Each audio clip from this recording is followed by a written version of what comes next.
Hello, welcome to SPMM Revision on Demand. In this broadcast, I will discuss the issue of sampling in clinical research. Research is generally targeted to the benefit of a target population. Not all of the target population is accessible for investigation to a researcher. The members of the target population accessible to the researcher make up the sampling frame. The act of deriving a representative group of individuals from the sampling frame so that the sample represents the target population is called sampling. Consider a hypothetical example. There has been some recent reports that junior doctors have misread the dosages entered in prescription charts in certain hospitals. I want to conduct a research on the visual accuracy of specialist trainees in the UK.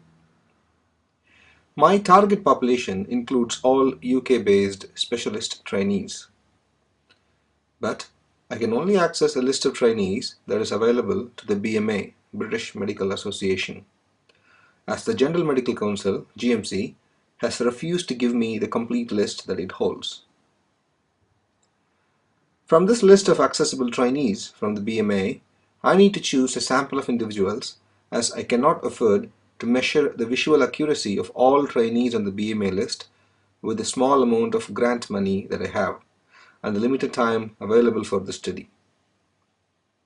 I am aware that not all those who are recruited will eventually turn up for an eye test. But first of all, how do I prune my list to a smaller sample of participants? In other words, how do I sample this source population? There are various methods available.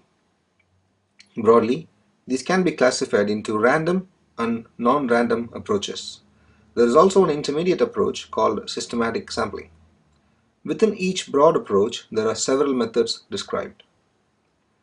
Random sampling refers to a procedure of sampling whereby every individual in the population gets an equal chance of being chosen into the sample.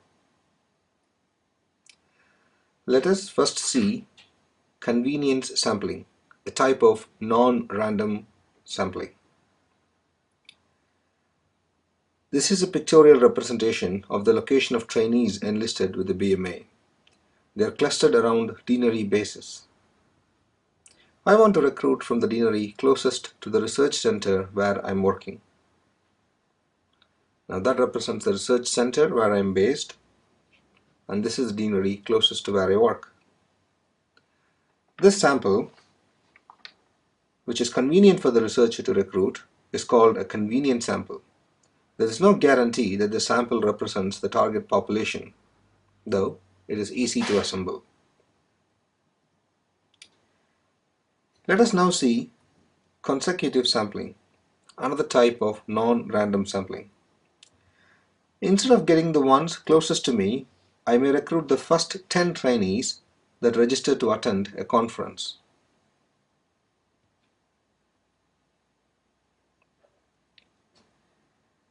This sample is called a consecutive sample. Often you see a series of patients attending a hospital or a clinic being recruited in this fashion. Let us now see another type of non-random sampling called volunteer sampling. Instead of getting the ones closest to me or attending a conference, I may advertise my study in the BMJ. Some trainees may take an interest and volunteer for the study. These trainees are shown by red dots. This is called a volunteer sample. Volunteers may not always be representative of the target population. Next comes snowball sampling. Assume that I am recruiting for a study of insomnia among trainees with heavy alcohol use. Now, no one is going to volunteer for such a study due to legal implications, etc. I will struggle to find the first recruit. But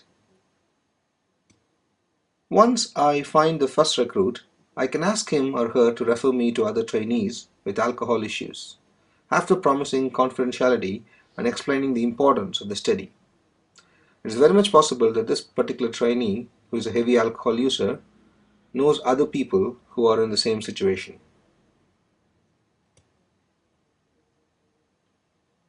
As you can see, the sampling proceeds by referrals. This is called snowball sampling. One subject at the start produces a snowball effect, gathering more mass. This is useful to recruit for research studies dealing with socially or legally sensitive issues. Next comes purposive sampling. This is an odd one as it is only used in qualitative studies. In qualitative studies, it is useful to include outliers to generate a broad range of opinions. In this case, you will purposefully look out for those who are at the extremes, people with excellent vision and those who have very poor visual accuracy.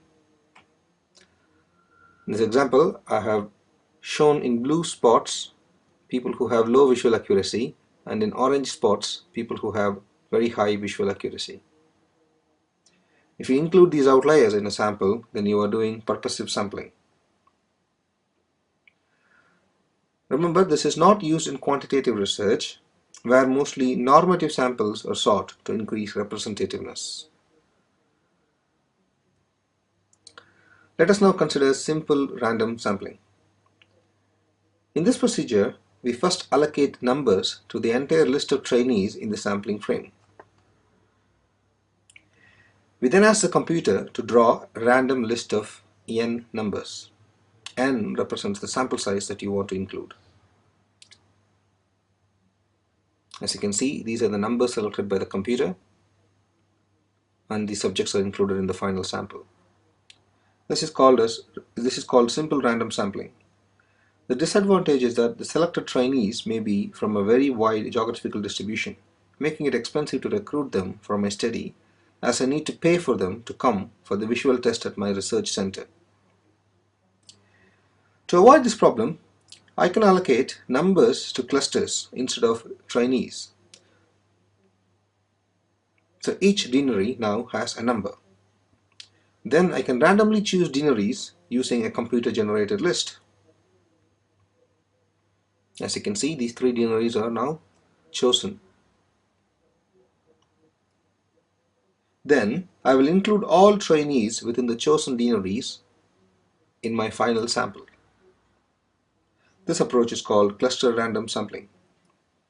This is also a random sampling procedure, but the unit that is randomized is not the individual subjects, but the clusters to which they belong.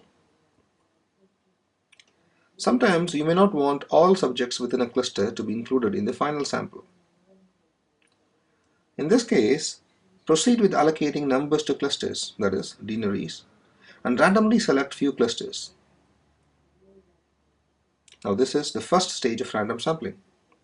Then allocate numbers to trainees within each deanery and pick some trainees randomly within each deanery to include in the final sample.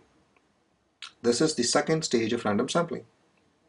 Thus you have done 2 levels of randomization, one at the cluster level and the other at the level of individual subjects. This is called multi-stage random sampling. This has been employed in various large-scale epidemiological studies such as the UK Household Survey.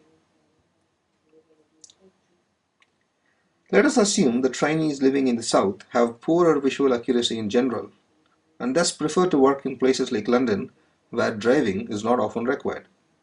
If this is the case, it's very important that the final sample has an equal representation of both southern and northern deaneries. How to achieve this? Firstly, stratify the sample to north and south. Carry out random sampling within each strata to pick a fixed number of trainees from north and a fixed number from the south. So this is the first random sampling within a substrata in north. You can see that 3 individuals have been picked, and this is also a random sampling, but this is taking place within the strata in the south, and we picked up 3 more individuals. Totally 6 individuals make the final sample. This is stratified random sampling. It's a type of random sampling. Let us now see quota sampling. This is a method to pick up a non-random sample after stratification. First, stratify the sample, then decide on a quota to be given for each strata. For example, you can give a 5% quota for each strata. Pick the individuals in a convenient or a volunteer fashion, that is, a non-random fashion. In this example, you can see the first 3 individuals in the northern deaneries and the first 3 individuals in the southern deaneries have been picked for the final sample. Finally, let us consider systematic sampling. This is neither random nor entirely non-random. Allocate numbers to the entire list of trainees in the study population. Choose every nth number, for example, every 10th number to form the sample.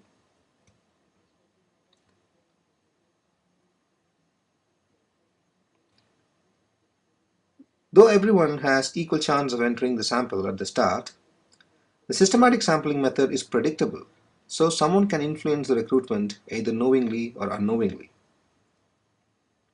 So, to recap, we have seen a number of methods of sampling. These can be grouped into 3 major types based on the probability each individual in the population holds in terms of becoming a part of the sample. Now, it is time to ask yourself a few questions.